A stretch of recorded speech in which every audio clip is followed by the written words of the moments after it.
he used to win Players Cup #4 with that Rapid Strike Urshifu VMAX, accompanied by Inteleon. Natalie, of course, is also still going to be playing that Inteleon, but has just decided to pair that Galarian Moltres with the deck as well.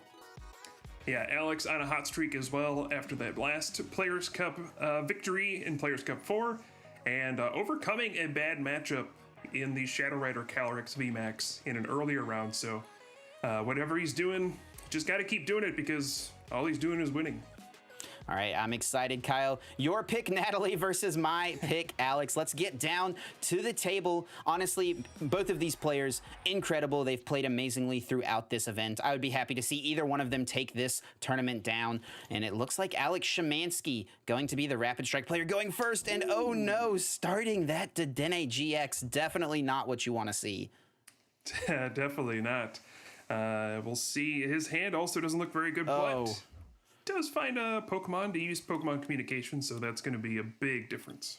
Yeah, definitely going to grab that Rapid Strike Urshifu VMAX. Gets the energy attachment, kind of the main thing you want, but a key thing, no Sobbles hit the bench. That is really the draw engine of this deck. Getting Sobble in play, getting Drizzles out to use that Shady Dealings ability to search for trainers, as we see Natalie hovering over her Drizzles there. Going to take a moment to check the prize cards, try to figure out exactly what she has access to, what is not going to be around, and it looks like Rapid Strike Urshifu V, gonna be the grab to start with. Yeah, just one of that quick shooting Inteleon in the deck, so definitely some stuff prized here. Just gonna take a look and see what else might be there. We do see that Natalie has the Cobalion GX in hand, and will probably have to play Professor's Research here, so that's an unfortunate card that you have to throw away. I wonder, it's probably not worth benching. It's just a little unfortunate that you're going to have to throw it away. It's one of those cards that you want to have access to potentially at some point in the game. It is a little bit of a risk early on, but Natalie says, hey, I might want to use this. If I discard it, I won't be able to. So she's going to go ahead and throw it down on the bench, Kyle. Yeah, I think just seeing how well it worked out for her in the first round, I can't blame her, right? That's basically why she won in round #1 against Gustavo. But yeah, it is pretty weak in terms of HP in this matchup. It's going to be a big target for Alex's Rapid Strike Urshifu VMAX in later turns, but Alex doesn't look like he's going to pull off an attack this turn. Has to play the Marnie, and even though he has the VMAX, he's got no way to retreat. And this could be a big swing in momentum. Usually the player going first gets an advantage. They get to evolve into Rapid Strike Urshifu VMAX first, get the first Gale Thrust off and things like that, but Alex is just going to have to pass, and passing with Dedenne in the active spot. Alex has been running incredibly throughout this tournament, incredibly throughout PC4. Has he run out of gas at this point, Kyle? Is this kind of the foot on the brakes a little bit? Alex's deck not quite working as well as it normally would, but Natalie has a few options to work with. That Escape Rope could be interesting. It obviously puts that Dedenne GX to the bench, which would be a decent thing to KO, but 100 Furious Blows looks like it might be the option here, the attack on Rapid Strike Urshifu V. Yeah, it's one of those awkward moments where you might prefer to have Switch. You know, people always debate, should I play Switch or should I play Escape Rope? And that's where Escape Rope can backfire sometimes. But it looks like Natalie's actually going to be just going for the Iron Rule GX this turn, really favoring stopping Alex's aggression, and perhaps feels like if she can just set up from this position, she might be the one in the driver's seat, because she's the one who's going to be evolving into Drizzile and then Inteleon. Yeah, going a little different route than I was expecting, and this is looking really strong. Dedenne change draws a fresh hand of 6, and this hand is really solid. Gets a few more Drizzles in play. Has another Sobble to put down as well. Has not even played a supporter, but this is a hand I think you're pretty fine hanging on to with the double Rapid Strike energy ready to go. And the full bench here, no Galarian Moltres. Natalie does play 3 copies of that card, but not really in the deck for this matchup, Kyle. Yeah, I am a little concerned about what Natalie's board looks like. There's only the one Rapid Strike Urshifu VMAX, and then there's no other attacking Pokemon on the board. So if that goes down at some point, there's just no attacking option ready to go. There's also 2 Pokemon GX that are kind of easy targets in the Dedenne and the Cobalion. So I don't know, even though Alex is off to a rough start, as we start to look towards the future turns, you can see he's kind of got the prize cards mapped out, especially since he's got the Mew on his bench, which will prevent some of that Gmax rapid flow damage from Natalie. Definitely a key card to find, and especially now that we know Natalie only has one of those quick shooting Intellions in the deck. Normally, if you can get a couple of those in play, you can deal with the Mew over the course of just 2 turns. Gets you a pretty cheap prize since it does only have 60 HP, but since Natalie has prized that second copy, she does only play 2, second copy there of that Chilling Rain Intellion. It's not going to be as easy to deal with. Alex here going to take the moment. Can't obviously attack this turn. That is the effect there on Iron Rule. He's just going to go ahead and establish a second Rapid Strike Urshifu V and switches into this Mew. So this Mew could go down here. Yeah, it's interesting. Usually Mew is a Pokemon you want to protect in this kind of a matchup, but maybe Alex thinking, okay, my opponent could get 2 Inteleon in play next turn, and that means Mew is probably just going to get picked off by quick shooting eventually anyway. Maybe I just throw it up here as a 1 prize knockout. You don't want to give up the Dedenne, which is 2 prize cards, and you don't want to give up your own Sobble or Drizzile since those can evolve into more useful Pokemon. So I guess if you got to find something to give up here, it's going to be the Mew. Natalie discarded 2 Rapid Strike energy, Kyle, off of that Professor's Research, and I'm pretty sure a third one has already hit the discard pile this game. That means that this Rapid Strike energy on the active Rapid Strike Urshifu VMAX is the last one she'll have access to this game, and that could really make things tricky. She's going to have to be really careful about when she chooses to use the Gmax Rapid Flow, since it will discard that energy. Yeah, and this is just a brutal position to be in. I think if you're Alex here, I mean, you don't know your opponent's deck list, right? It's a closed deck list, but you can see this and kind of say, oh, my opponent is kind of bench locked at this point, right? I can just set up damage. I don't need to take prize cards here. And my opponent is kind of stuck with this 1 Rapid Strike Urshifu VMAX. A lot of those Rapid Strike energy are gone. I think if you're Alex, you're probably feeling pretty comfortable here, but we'll see how it goes. And this is what Alex's deck really loves, right? It thrives on being able to utilize Karate Belt multiple turns in a row, being able to use Gmax Rapid Flow in consecutive turns, normally something that you can't do since you have to attach multiple energy normally to use it, but Karate Belt, of course, allowing you to reduce the attack cost by 1 fighting energy requirement if you are behind on prizes. And Alex looks like he's eyeing up Gmax Rapid Flow right away, as we see Passimian grabbed with that excellent throwing coach ability. Has some options, could take prizes, but like you said, Kyle, may hold off on that for now. Yeah, I mean, you're just doing so much damage to both Dedenne GX and Cobalion GX. You're setting them up to get knocked down by quick shooting later.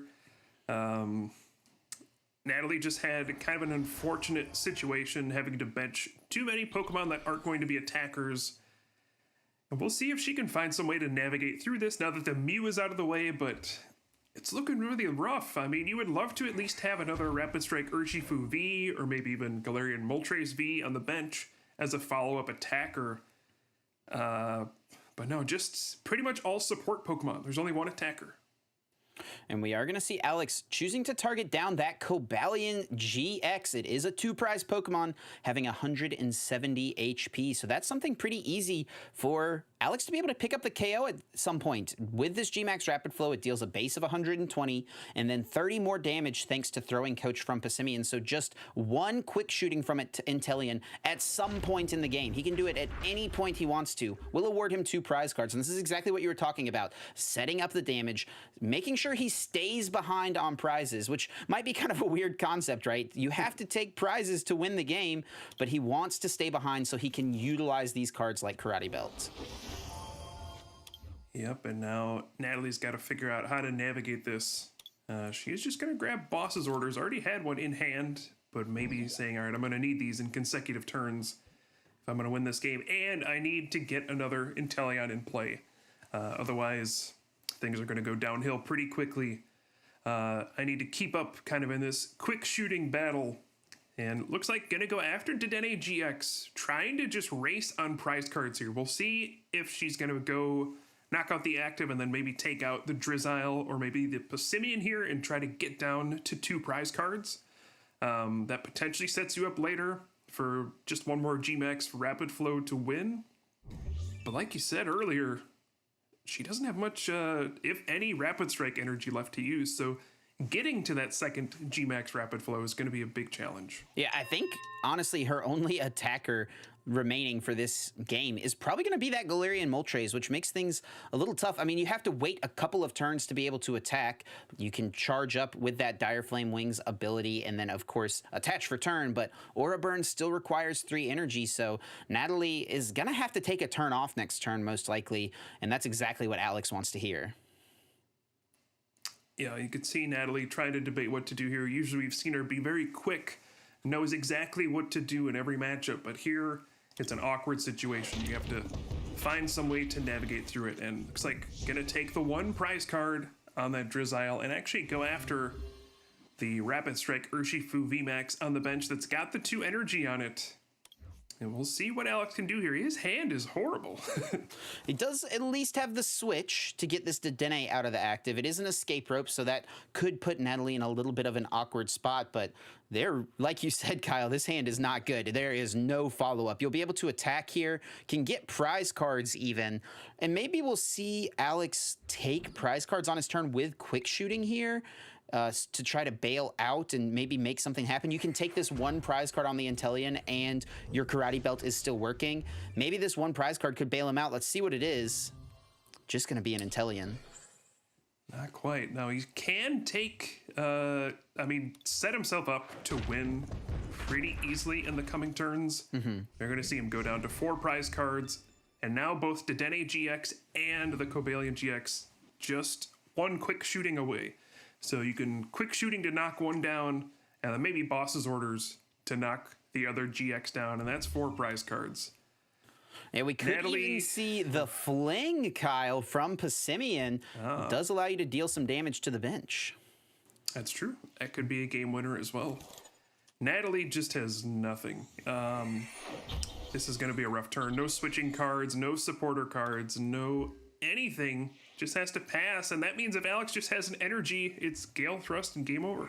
And there it is right there. Quick shooting takes down that Dedenne GX, and Gale Thrust only deals 30 damage when it's left in the active, but of course Cobalion GX with only 150 HP remaining, Gale Thrust easily able to take the 2 prize KO. I was really hoping we were going to see a fling there, Kyle, but hey, a win's a win regardless. Alex able to take the first game and hand Natalie her first loss of this entire tournament.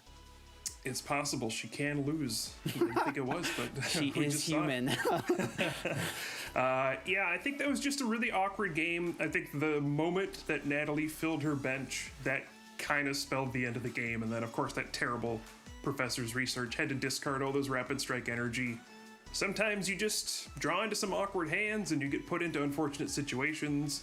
And we'll see how it's going to go in the next game. But also that Mew, I think, is going to play a big role in this mirror matchup.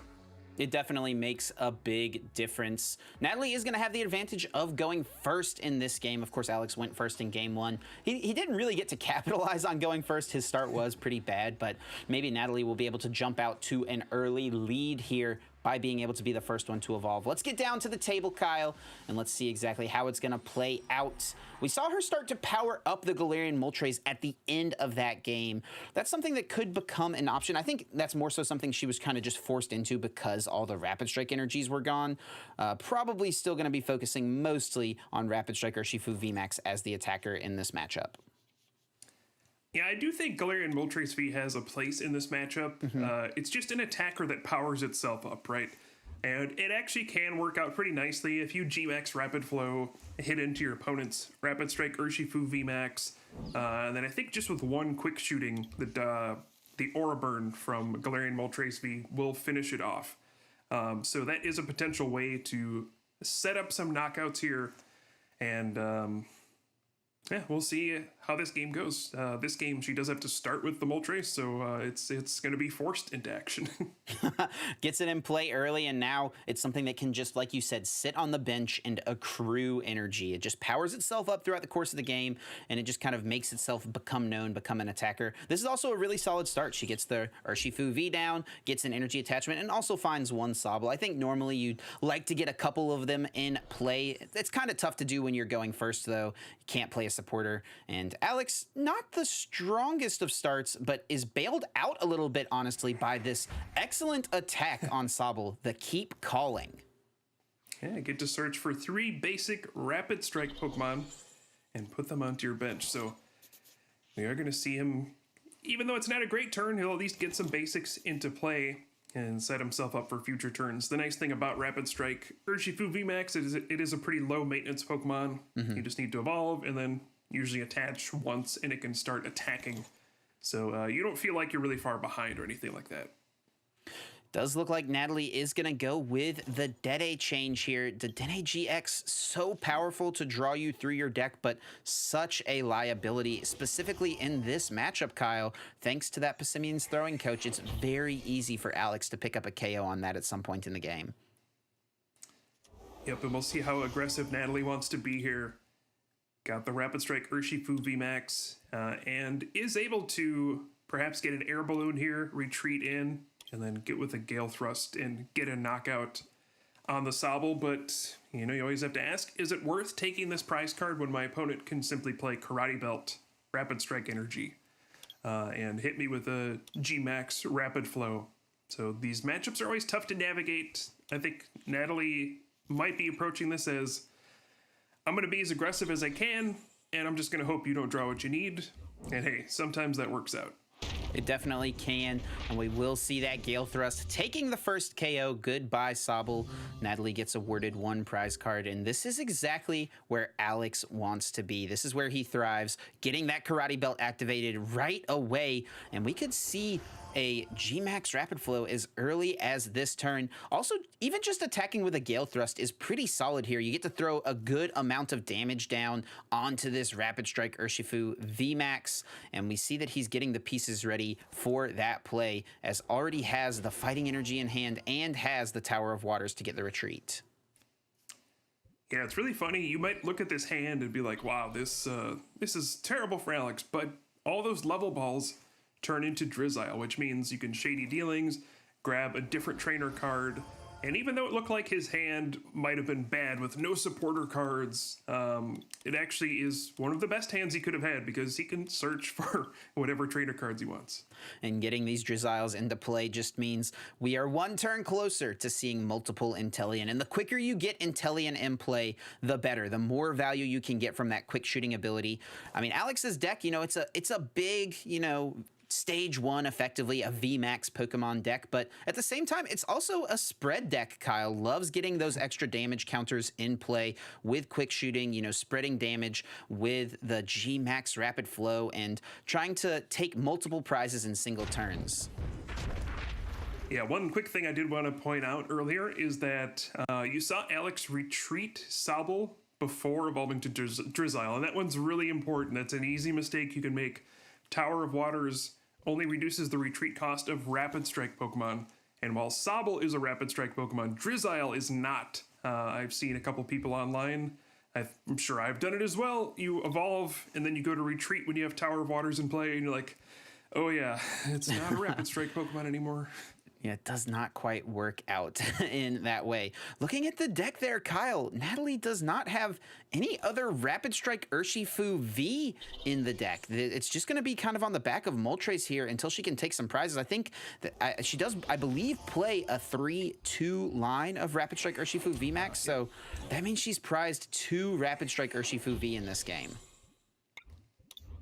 Wow. And this is a big miss, I think. I think Natalie was really hoping to get the second Drizzile this turn. She wants to shoot down that Mew on the bench with those quick shooting abilities. That would be the perfect turn here. You know, you Iron Rule, GX, prevent Alex from attacking, and then you shoot down the Mew, and then you get to G-Max Rapid Flow and perhaps knock out a Drizzile and a Sobble or something like that. But missing getting that second Drizzile into play, there's only going to be one quick shooting, so the options are going to be limited. Alex is doing great here, though. Gonna go ahead and get another Drizzile, 2 Intellions in play, and is gonna also get a clean Professor's Research with no other cards in hand. Alex had a rough start in the last game, was able to fight back, and this is kind of more of what we're used to seeing from Alex Schemanske, honestly, Kyle. These draws are incredible, and Alex is doing everything he can to capitalize. Chip, are you an empty hand research high fiver? Oh, every time. Unfortunately, can't do that online. No, you gotta, show respect though. Whenever you can play down that hand perfectly and you have no cost to that discard effect, it just feels so good. You gotta throw respect whenever your opponent can do that. And Alex here gonna build some damage into play with the quick shooting on Intellion, and is actually gonna be content with just a pass here, Kyle. Not going to hit into that Cabal. What's he trying to set up here? Well, it couldn't attack thanks to Iron Rule. Oh, GX. right, of course. That was the big thing. So just sending up Mew, again, knowing that it's going to get picked off by quick shooting. But Natalie does have the boss's orders and is going to go after this Rapid Strike Urshifu VMAX that has all the energy attached to it. So you can see perhaps what she's trying to set up. There's going to be 190 damage hit here. Next turn, quick shooting, knock out the Mew, get a prize card there, and you can see maybe she can win this race, but Alex having 2 Intellion in play already, it has really back-to-back G-Max Rapid Flows set up. I don't know if you could win this race. Yeah, it's certainly a tough position. Alex is, his deck has worked excellently up to this point. And yeah, I forgot about the Iron Rule there for a second. We've seen so many of these attacks this weekend that buy you a turn and they all do different things. The Horror House GX doesn't allow you to play any cards. And then the Darkrai Umbreon GX's GX attack. Dark Moon GX doesn't let you play any trainer cards. And then, of course, Iron Rule. You can still do everything else on your turn. You just cannot get the attack. Natalie bought herself a turn and was able to get this big hit off onto the Urshifu. And like you said, she's setting some plays up, trying to make something happen. And that Mew will go down this coming turn. Alex doesn't really have any other options here, it doesn't look like, and is just going to go ahead and go with this G-Max Rapid Flow. Going to take out that Urshifu there on the bench. Perfect math, 330 exactly. And then is also going to hit here into the active. Not quite enough to pick up the KO. Yeah, but you can see Alex is kind of setting up for the win here. Next turn, all he needs to do is G-Max Rapid Flow one more time. And again, because there's just a Sobble, never got to evolve into Drizzile. You can see there are plenty of targets for G-Max Rapid Flow. You knock out the Galarian Moltres V, then you knock out the Sobble. Even if it evolves into Drizzile at this point, it's going to get knocked out. So looks like once again, Alex has navigated himself into almost a checkmate position. All he needs to find is one more energy card with G-Max Rapid Flow is going to close out the game, but Natalie's going to make him find it. Going to play Marnie, say, all right, you have way too many cards in your hand. Just going to cross my fingers. Hope you don't get another energy. It's such an awkward spot here for Natalie as well, because if you attack with the Galarian Moltres, Aura Burn does have recoil damage incorporated. You deal 30 damage to yourself, which will just put this Moltres in range of being easily picked off by a quick shooting. So I don't know. I mean, you got to take this knockout, I feel like, but at the same time, it's just so easy for Alex to close it out after that. Yeah, I don't know if you can take the knockout, though. There's already Karate Belt and Rapid Strike energy. So if you take the knockout here, you lose, right? Alex has game on board. Yeah, it does have, it does have the energy attached already there. So that definitely would not be what you wanted to do. Alex is going to use this Viridian here, thin an energy out of the deck. Also shuffles the deck, a key thing. Marnie does put the cards Alex had in hand previously on the bottom of the deck. Now Alex is going to have the opportunity to draw into some of those pieces off of his own Marnie here. Looking for the switching card. There it is. The Air Balloon will move the Rapid Strike Urshifu VMAX from the active to the bench. And now we will see a G-Max Rapid Flow here, Kyle, to close out the game. And Alex Schemanske will be our first player advancing to the grand finals. Very well played from Alex. Seems like his version of this deck is better suited for this mirror matchup. And yeah, his hot streak continues off the heels of Players Cup 4 champion. He is now in the grand finals for the